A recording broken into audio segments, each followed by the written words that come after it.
So, ayan, nakikita nyo na bang aking magiging negosyo sa Riles? Ayan, tignan natin. Let's go.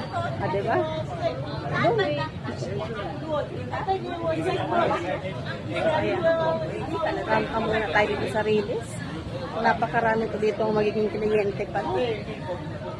Kapag pala ako ay nag-business dito. Diba? Maraming mga apam. Oh. Diba? So nice.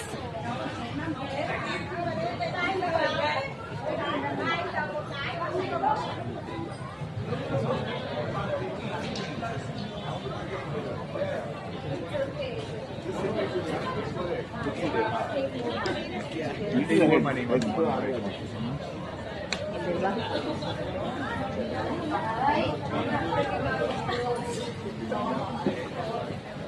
So, ayan no, may mga kliyente nga ako dito. Kaway-kaway.